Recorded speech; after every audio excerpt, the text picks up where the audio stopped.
Bonjour et bienvenue à cette émission de Livre au cœur où nous allons recevoir aujourd'hui Roxane Turcotte, une auteure prolifique, ma foi, dans le livre jeunesse, qui a beaucoup à discuter avec nous puisque elle a fait une sortie printemps vraiment très diversifiée. Alors Roxane, bonjour. Bonjour Martine. Et bienvenue. Alors oui, est-ce que c'est la pandémie qui vous a inspiré comme ça? Parce que c'est un nombre de livres quand même impressionnant pour un printemps. Ou c'est dans vos habitudes? Normalement, il y a deux à trois nouveautés par saison. Là, il y en avait combien? Non, trois, pareil. Vous savez, en jeunesse, c'est pas un roman qui fait 850 pages quand on écrit pour des 7-9 ans. Donc, une fois qu'on tient l'idée, qu'on la développe, eh bien, il faut se limiter. Alors, allons-y dans l'idée. Qu'est-ce que vous recherchez lorsque vous écrivez un livre pour les jeunes? C'est certain que, de prime abord, c'est de divertir. Les enfants, moi, j'écris pour les 4 à 9 ans maximum, donc les albums sont pour les 4-6 et ensuite les romans 7-9 ans. Un enfant, c'est dans le présent, c'est dans l'action. Alors, si on n'est pas dans l'action et qu'on ne les emmène pas dans des péripéties, si on ne les fait pas sourire, tant mieux si on réussit à les faire rire, si on ne les émeut pas, ça ne va pas aller. Donc, il faut que ce soit vif, dynamique, pas trop long à cet âge-là. Quand même, on va dire 7 ans, on commence à lire. Moi j'aime bien quand même garder un certain niveau d'écriture, de langage. Parfois, mes éditrices me disent c'est trop bien écrit, il faudrait que tu juste reviennes, oui, ou les enfants, attention, quand c'est des dialogues, il faut que je m'approche quand même sans tomber dans du français très populaire, il faut que je sois réaliste. Donc oui, c'est moins long, donc c'est plus normal d'avoir 2-3 titres qu'un seul par année. Sur quoi vous appliquez-vous, Roxane? Et je dis bien vous vous appliquez parce que je suis sûre que chacun de vos livres a un message à passer. Sur quoi vous vous appliquez lorsque vous vous adressez aux jeunes de ces âges-là? Oui, tout à fait. C'est une excellente question. Merci de me la poser. Parce que de divertir, c'est une chose, ça c'est essentiel. Mais moi, je veux bien, puis plein d'auteurs le font, et c'est primordial pour eux aussi, d'éduquer, d'instruire, d'élever, de faire grandir, de faire réfléchir les enfants. Donc, j'ai toujours ça en tête aussi. C'est très, très rare que je vais faire un récit que pour le récit, pour émouvoir. Et puis, non, j'aime bien qu'il y ait un plus dans les albums comme dans les romans. Donc, vous vous arrangez, vous organisez pour que, au bout de cette histoire, l'enfant ait une certaine réflexion. Oui. Sur un sujet quelconque ou sur une aventure quelconque, que ça vienne le toucher puis que ça le fasse quand même réfléchir. Oui, tout à fait. Parce que j'ai souvenir, quand j'étais jeune et mes premiers albums, absolument, on a 6 ans, on commence à lire, mais on est intelligent. Les enfants, je fais beaucoup de médiation à Sainte-Marguerite-Jacques-Masson et à partir de 4 ans, ils sont éveillés. Ils sont éveillés, intelligents. Et il n'en tient qu'à nous à les éveiller complètement. dans le Il ne faut jamais penser que non, ils sont plus brillants qu'on le croit. Vos livres sont extrêmement bien illustrés. Là aussi, c'est un processus. Est-ce que vous en remettez, vous donnez votre texte et vous en remettez à un illustrateur ou une illustratrice professionnelle en faisant confiance, évidemment, ou vous êtes impliqué dans le processus de l'illustration? Non, je ne m'implique pas. Non? Parce que les maisons d'édition, enfin, par lesquelles j'ai la chance d'être éditée, ont des illustrateurs et illustratrices professionnels. Par exemple, pour Bilou et la libraire du tonnerre, souvent, on suggère à l'auteur 2-3 noms et là, on vérifie la disponibilité. Alors, dans ce cas-là, Jean-Claude Trudel était disponible.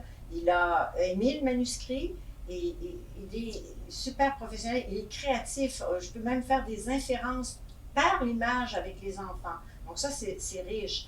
Donc, à moins que vraiment on me suggère, ça arrive, une illustratrice ou un illustrateur que moi, ça me laisse indifférente. Ça ne m'accroche pas, donc je le dis. Mais c'est très rare.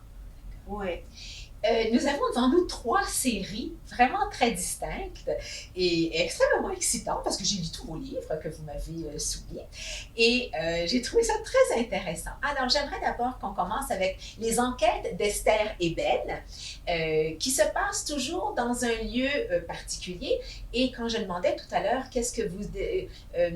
quel est le message que vous voulez transmettre ou qu'est-ce que vous essayez d'offrir aux jeunes. J'aimerais que vous me parliez de ce contexte que vous recherchez pour écrire cette histoire. Il faut que ça mène quelque part. Tout à fait. Alors, parlez-nous des énigmes d'Esther et Ben et où elles se passent. Alors, le premier titre, c'était le manoir au secret. Alors, j'ai une affection particulière pour le manoir au Ville-Campbell. Parce que, d'abord, c'est patrimonial. On a très peu de manoirs de style Tudor au Québec. C'est un manoir qui a été laissé à la ruine par la famille Campbell et c'est un homme que j'admire, Jordi Bonnet, qui est un grand muraliste, qui a récupéré parce qu'il se servait des écuries pour faire ses grandes murales, mais aussi c'est lui qui a fait classer le manoir au Ville-Campbell. C'est devenu un hôtel. Et Jordi Bonnet, pour moi, est un exemple à donner à des enfants puisqu'il avait perdu son bras droit à l'âge de 9 ans. Ah. Et alors, il faut le faire de devenir un muraliste. Alors, il a des murales au métro P9, il en a au Grand Théâtre de Québec, à la Place des Arts, il en a à Dubaï, il en a dans les gratte-ciels américains. Donc, je voulais faire connaître cet endroit aux enfants.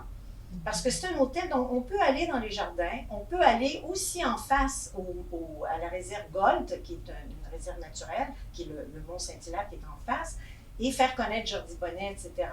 Donc, on peut aller prendre un petit déjeuner. Moi, je dis souvent, quand je fais la médiation je dis aux enfants, ben, vous emmènerez vos parents déjeuner au manoir aux villes. Ça vous donne l'occasion d'aller, pourquoi pas aller déjeuner dans un endroit historique, intéressant plutôt que d'aller... Et enrichissant. Oui, voilà. Alors, donc... Pas en calories nécessairement, mais en beauté, en art. Oui, oui. D'accord. Ben, en culture. Et donc, l'éditrice à qui j'ai présenté l'idée m'a dit « Ah non, mais ça peut faire une série. » Alors, sur le coup, moi, je ne fonctionne pas vraiment en série. J'avais un coup de cœur pour cette idée-là. Donc, elle est allée, comme c'est au Zoo, c'est français, elle est allée à Paris présenter l'idée parce qu'ils éditent au Québec, au Zoo Québec. Et elle est revenue en me disant « Oui, Roxane, on y va. » Donc, là, j'ai fait « OK, on va faire... » C'est peut-être elle, d'ailleurs, qui m'a suggéré Château Frontenac. Tout le monde connaît le Château Frontenac, mais quand sait-on? Donc, je suis allée faire... Alors, il y a eu le Château Frontenac aussi. Puis le troisième, ben, c'est au jardin botanique. Oui. Alors oui, le jardin, on sait bien que c'est des plantes, des arbres, mais bon, j'ai appris plein de choses en y allant, en faisant des recherches. Oui. C'est sûr qu'il y a toujours une intrigue et un mystère à découvrir. Est-ce que vous avez fait un petit peu, est-ce que vous avez joué un petit peu la Hitchcock? Vous avez fait une petite incursion dans le roman avec Anne Marcotte? Ah oui, j'ai trouvé ça très drôle. Ah oui, tout à fait. J'ai trouvé ça très drôle parce que Roxane Turcotte, Anne Marcotte, cette personne. Oui, parce que c'est mon éditrice qui a dit on va demander à Sabrina Gendron, l'illustratrice, de servir de toi comme modèle. Et puis, il y a le personnage, celui qui est à l'insectarium, ben, c'est un des gars qui travaille chez Ozu, donc c'est inspiré. Et puis bon, ben, j'ai joué le jeu. J'ai trouvé ça très intéressant. Ça m'a fait penser à Hitchcock qui faisait toujours une petite incursion dans ses films. Alors ça, c'est pour les énigmes d'Esther et Ben, donc ce sera à suivre. En avez-vous d'autres qui s'en viennent? Ben, le 4e titre va sortir en 2022. Oui. Et ce sera Disparition au Mont-Tremblant. Ah bon? Alors, on se reverra. Oui, on se reverra. Ben oui, je peux bien faire un lancement. En tout cas, je mijote quelque chose. Et puis c'est là où nous sommes, alors on en apprendra plus. Alors, deuxième série, Les Grands Maîtres. Oui. Alors, là, c'est autre chose. Allez-y, parlez-en. Alors, Les Grands Maîtres. Moi, j'ai fait des études en histoire de l'art, pas seulement en sciences d'éducation, mais bon, en histoire de l'art. Et ça me passionnait de savoir que les théoriciens de l'art découvrent tellement de secrets que les peintres mettaient dans leurs tableaux. D'ailleurs, si on peut lire Daniel, je crois, Arras, qui est un grand théoricien de l'art, qui analyse d'ailleurs sur YouTube la Joconde, et c'est pas le sourire qui est intéressant pour les historiens de l'art, bien autre chose. Donc, pour aller chercher de l'inspiration, parfois je vais au musée des Beaux-Arts et tranquille, en silence, un peu comme un détective avec sa loupe, et je vais repérer des tableaux qui me parlent. Et là, je commence à faire une recherche. Et ce que je découvre, je vous le dis pas, c'est fabuleux. Mais en tout cas, ce sera à découvrir là-dedans. Parce que on parle quand même de Marc-Aurèle Fortin. Oui. Et ce que cette jeune détective trouve, c'est quand même assez intéressant. Mais nous avons tellement à parler qu'on va passer à la série Frisson. Oui. Alors, la 3e troisième série, donc qui est Frisson, et qui a différents stades et différentes intensités. Mais on va d'abord parler des voix d'épouvante, et on sait que les jeunes aiment bien les histoires à faire peur, les histoires d'épouvante. Alors, cette troisième série, parlez-en. Donc, en fait, avant que je tombe dans l'intensité. Donner des frissons aux enfants, ça ne m'est pas passé par l'idée tant que j'ai pas eu moi-même l'inspiration parce que j'avais eu des frissons. Je suis une fille de Montréal, née en banlieue, vécue à Montréal, et j'arrive dans les Laurentides il y a quelques années. Et il y a des kilomètres de forêt et derrière chez moi, et on sait que les forêts du Québec c'est quand même la sauvagerie. Donc, au début, je me disais, je vais aller marcher. Et bien, je me suis rendu compte que je ne vais pas aller marcher toute seule longtemps. D'abord parce qu'il y a des épinettes à franchir, et etc., etc. Et dans les forêts, il y a des cris fabuleux. Des bruits, des sons, absolument. Et des voix. Okay. Et des voix. Et je me suis dit, tiens, je vais créer un enfant qui relève le défi d'aller dans la forêt, mais qui croit aux créatures fantastiques, parce qu'il y a plein de romans bien sûr, avec des personnages incarnés, etc., en personnages fantastiques. Donc, il relève le défi, mais il est mort de peur. Et là, il va entendre des voix, il va s'enfoncer plus profondément dans la forêt et entendre d'autres voix. Et le dernier chapitre dit aux enfants ce que sont ces voix qu'on peut entendre sur Internet. Voilà. Ça, j'ai trouvé ça vraiment très bien.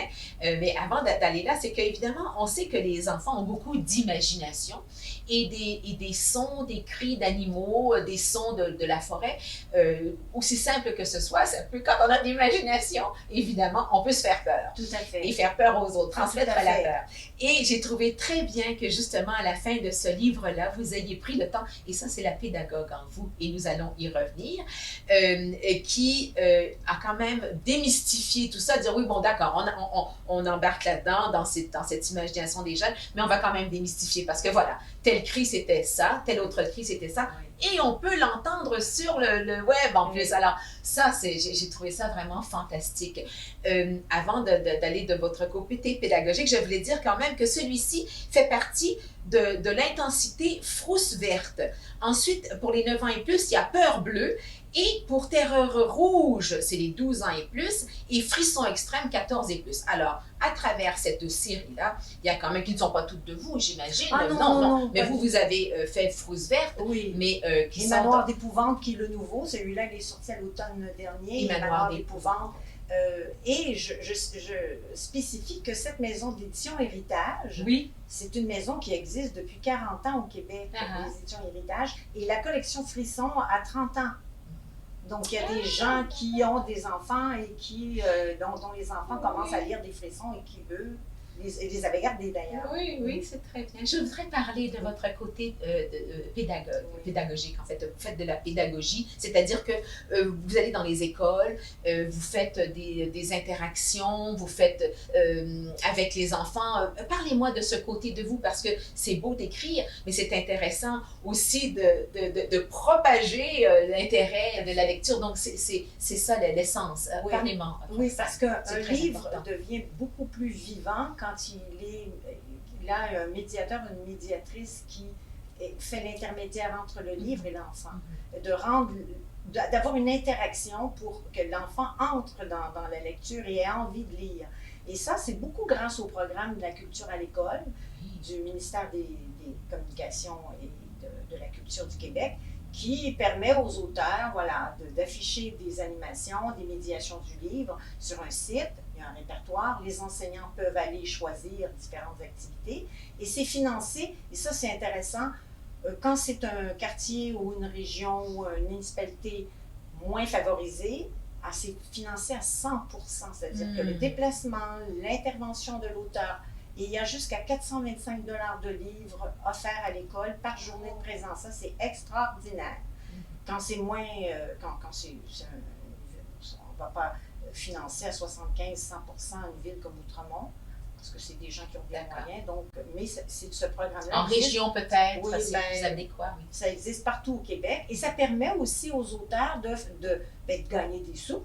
Oui, bien sûr. Parce qu'on connaît, puisque c'est les droits d'auteur, il faut vendre beaucoup de livres pour en vivre. Moi, j'ai beaucoup d'admiration pour les gens qui en vivent depuis très longtemps, comme Gilles Thibault, Lucie Papineau, Alain Bergeron, etc. Donc, voilà. Donc ça, c'est un travail qui vous passionne et c'est essentiel pour vous de transmettre donc cet amour de la lecture. Et je trouve d'ailleurs qu'il y a de plus en plus de programmes pour favoriser l'intérêt à la lecture, que ce soit les croque-livres dans la rue, que ce soit, bon, bien évidemment, de merveilleuses interactions avec des gens bien concernés par la cause, et puis lire et faire lire aussi, qui est intéressante pour créer un intérêt. Il y a même dans les Laurentides, dans le réseau des biblios, ma biblio à moi, oui. Le programme Les Animés. Oui. Donc, c'est un programme de médiation de la culture et du livre également. Parce qu'on s'entend que oui, d'accord, le web, c'est intéressant, mais rien ne vaut quand même bien vos livres. Et j'aimerais qu'on termine peut-être cette entrevue simplement avec Bilou et la libraire du tonnerre, parce que c'est à peu près ça, c'est un peu la peur de lire, ou enfin, pas la peur de lire, mais... parlez-moi de difficulté. Une difficulté, alors. Tu sais, quand on apprend à lire à l'âge de 6 ans, première année, c'est un moment crucial. Il y a des enfants pour qui ça se fait très, très bien. Il y en a d'autres moins, il y en a d'autres pas du tout, pour toutes sortes de raisons. Ça peut être des raisons de stress familial, ça peut être des raisons de problèmes de stratégie cognitive, ça peut être des problèmes de dyslexie, etc. Donc, c'est important qu'un adulte soit médiateur. Et moi, j'ai eu des collègues enseignantes qui m'ont avoué avoir été dyslexique et avoir été, oui, on reste toujours dyslexique, mais avoir longtemps caché leur difficulté à lire, parce que, et puis les enfants le font encore aujourd'hui, même si on décèle plus facilement. Mais donc, je voulais créer cette histoire de pirate qui, mine de rien, est l'histoire d'un enfant qui a de la difficulté à lire, et il réussira parce qu'il va persévérer, et il va persévérer parce qu'il y aura une adulte qui va consacrer beaucoup de temps. Une libraire, en l'occurrence. Oui, ben oui, parce que je voulais... Tu sais, on va dire toujours que c'est les enseignants qui doivent faire ce travail, mais les enseignantes, je les côtoie régulièrement, elles ont 25 enfants. Parfois, elles doivent faire beaucoup de discipline, parce qu'on vit à une époque où les enfants n'ont pas de discipline à la maison. Bon, donc, la libraire est là, c'est fantastique. Elles ont tellement, d'ailleurs, de titres en tête ou de façons de partager leur amour et leur passion qu'il faut se fier quand même à nos libraires qui s'y connaissent très bien, que ce soit en bibliothèque ou en librairie. En tout cas, on le souhaite, Martine. Oui. Eh bien, justement, en à peine 5 secondes, la suite des choses, il y a encore des choses sur la table de travail? Oui. Donc, cet automne, j'ai un album qui va sortir chez Dominique et compagnie, puis que j'aime beaucoup, qui est le sablier de Papigeot. C'est l'histoire d'un enfant qui va apprendre que prendre son temps, c'est bien. C'est beau de ça va faire changement. Mais de prendre son temps. Et il y a...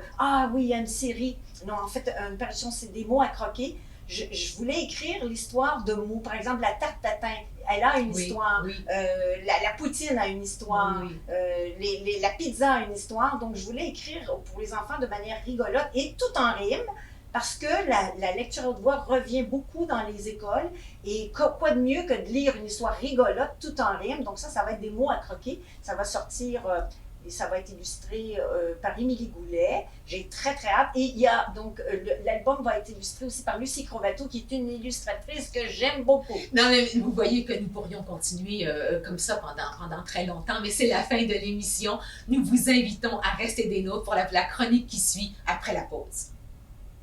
Bonjour, je m'appelle Ève Ménard, je suis chroniqueuse pour l'Association des auteurs des Laurentides et aussi journaliste au journal Accès dans les Laurentides. Aujourd'hui, j'ai l'immense plaisir de vous présenter une chronique littéraire afin de vous parler de 4 auteurs de notre région qui sont en lice pour un tout nouveau prix. Donc, comme on le sait, l'Association des auteurs des Laurentides célèbre cette année son 20e anniversaire. Et c'est dans le cadre de cette célébration-là que l'association a mis sur pied le prix Claude-Henri Grignon. Donc, c'est un prix qui va être remis pour la toute première fois le 17 octobre prochain et il cherche en fait à honorer la contribution d'un auteur de notre région à la littérature québécoise. Donc, il y a 4 personnes qui sont en lice pour le prix. Il s'agit de Louise Tremblay-Dessiambre, de Jean-François Beauchemin, Louis-Philippe Hébert et Francine Ouellette. Dans les 2 dernières semaines, j'ai eu le plaisir de discuter ou même de rencontrer ces 4 personnes vraiment formidables qui ont été super généreuses de leur temps et qui m'ont parlé en fait un peu de leur œuvre, de leur travail, leur parcours et je suis ici aujourd'hui pour vous les présenter brièvement. Donc, je vais commencer avec Louise Tremblay Desciambre. Donc, cet auteur a déjà écrit plus de 50 livres à ce jour, qui se sont vendus à plus de 2 millions d'exemplaires. On la surnomme souvent la reine de la saga d'époque québécoise. Pourquoi? Eh bien, c'est parce qu'elle a souvent tendance à camper ses romans dans les époques des années 20, 30, 40, 50 et dans différentes régions du Québec. Ce qu'elle aime aussi particulièrement, Louise Tremblay Desciambre, c'est qu'il y ait un certain fond de vérité à ce qu'elle raconte. Donc, ce qu'elle va faire, c'est qu'elle va s'inspirer, par exemple, de témoignages qu'elle a reçus ou de rencontres qu'elle a faites et qu'elle va inclure dans ses histoires.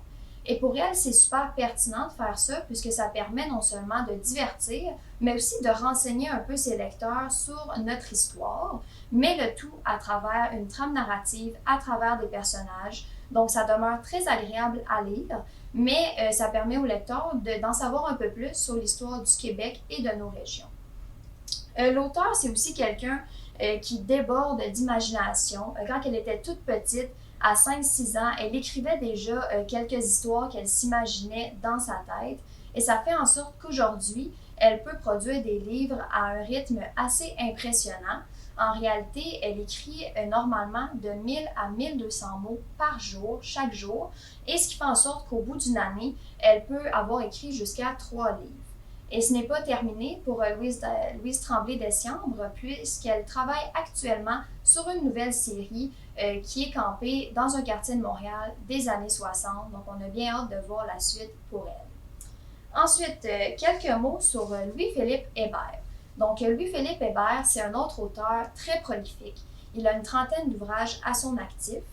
Et il est aussi extrêmement polyvalent, ce qui fait en sorte qu'on lui attribue plusieurs titres.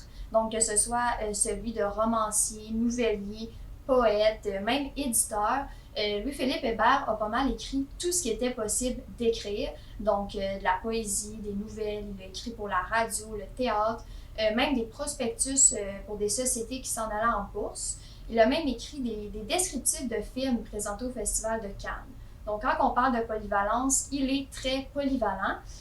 Mais pour lui, tout ce travail-là se regroupe toujours autour de son rôle principal, qui est celui d'écrivain. Et d'ailleurs, Louis-Philippe Hébert se considère comme étant un écrivain depuis très longtemps.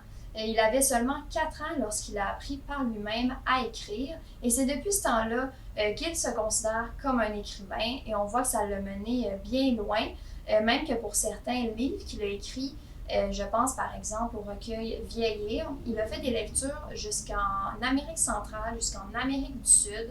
Donc, il a vraiment une très belle carrière. Et ça m'amène aussi à vous parler un peu des sujets qu'il aborde.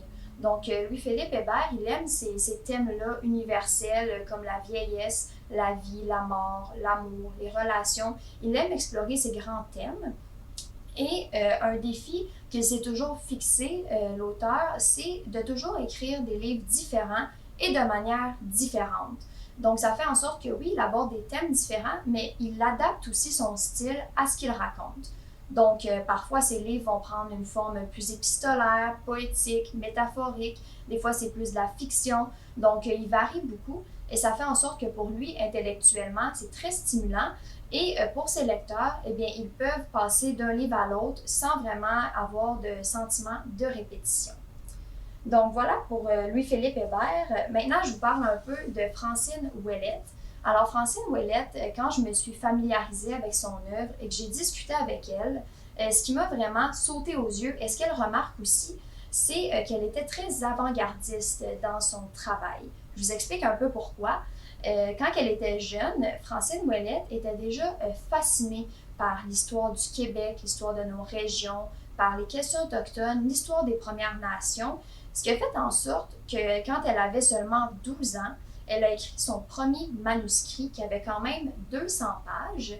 Et pour elle, avec le recul, aujourd'hui, elle considère que ce manuscrit-là, c'est un peu l'ancêtre d'Au nom du Père et du Fils. Au nom du Père et du Fils, c'est le tout premier livre que Francine Ouellette a publié en 1984. Et dans ce livre-là, justement, on parle de la colonisation des pays d'en haut, on parle du choc des cultures, cette rencontre-là entre les Autochtones et les Blancs. On parle de l'influence du clergé à l'époque. Il est même question d'un curé qui a abusé d'un jeune métis orphelin. Donc, vraiment, Francine Ouellette abordait des thèmes, des enjeux qui n'étaient pas du tout à l'ordre du jour à cette époque-là. On se rappelle justement qu'en 1984, les pensionnats autochtones existaient toujours. Donc, c'était très précurseur de sa part. Et le livre a aussi été vraiment un immense succès. Là, ça a été un best-seller. Et ça n'a pas non plus été la dernière fois que Francine Ouellette aura été avant-gardiste, puisqu'en 1989, elle publie Sir Gaby du lac, qui parle cette fois d'environnement, donc de protection des lacs. Et assez ironiquement, aujourd'hui, il y a certaines notions qu'on utilise dont elle parlait déjà il y a plus de 30 ans dans son livre. Donc très avant-gardiste en effet. Et aujourd'hui, Francine Ouellette travaille sur le 6e tome de la saga Feu. La saga Feu, c'est un immense travail de recherche qui a débuté dans les années 90 pour elle. Le premier tome a été publié en 2004 et l'action se déroule 2500 ans avant Jésus-Christ. Et le 6e tome qu'elle est en train d'écrire, ça se passe dans les années 1900.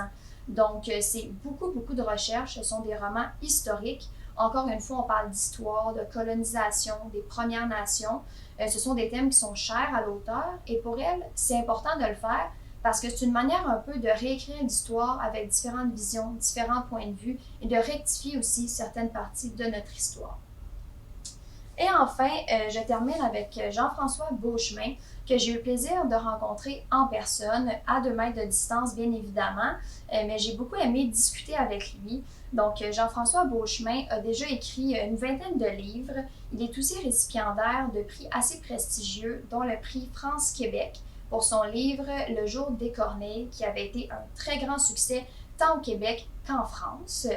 Ce qu'il faut savoir un peu de l'œuvre de Jean-François Beauchemin, c'est qu'il y a une certaine rupture dans ce qu'il a écrit, puisqu'en 2004, il a été atteint d'une grave maladie. Il a été dans le coma pendant plusieurs semaines et naturellement, cette expérience-là a complètement transformé sa vision du monde, mais aussi sa manière d'écrire sur le monde. Ça lui avait notamment inspiré une trilogie dans laquelle il va relater un peu ce qu'il a vécu lors de cette expérience-là. Sinon, au cœur, vraiment, au centre là, des livres de Jean-François Beauchemin, on retrouve toujours l'être humain, l'humanité. Pour lui, c'est le grand sujet d'intérêt, celui qui rejoint tout le monde, et il l'explore sous plusieurs angles. Ce n'est pas non plus un hasard qu'il fasse ça, puisque quand il était tout jeune, il était déjà très curieux. Enfin, il posait des questions à ses parents sur la mort, la vie. Donc, ça l'a toujours vraiment fasciné, ces grands questionnements-là. Et à travers son écriture, qui est à tendance quand même un peu philosophique, psychologique, sociologique, il cherche à offrir des réflexions sur ces grands questionnements qui l'habitent, mais sans non plus imposer de réponse. Donc lui, ce qu'il souhaite par-dessus tout, c'est de dégager un peu de sens par les mots, de créer de la beauté, et c'est ça qu'il continue à faire aujourd'hui avec encore énormément de succès. Donc, c'est ce qui conclut ma présentation de ces 4 auteurs qui, je le rappelle, sont en lice pour le prix Claude-Henri Grignon qui va être remis le 17 octobre prochain. Ce sera une première pour ce prix-là pour le 20e anniversaire de l'Association des auteurs des Laurentides. Et comme vous avez pu le voir, ce sont 4 personnes, 4 auteurs tout à fait remarquables qui méritent amplement cet honneur-là et on leur souhaite la meilleure des chances pour la suite et on a aussi bien hâte de voir ce qu'ils vont nous écrire dans le futur. Merci. Alors voilà, c'est la fin de notre émission, que nous aurions pu continuer encore bien longtemps. Je remercie TVCL et je remercie l'Association des auteurs des Laurentides. Vous pouvez regarder les émissions sur le réseau TVCL ainsi que sur la chaîne YouTube de l'Association des auteurs des Laurentides. À la prochaine rencontre. Au revoir.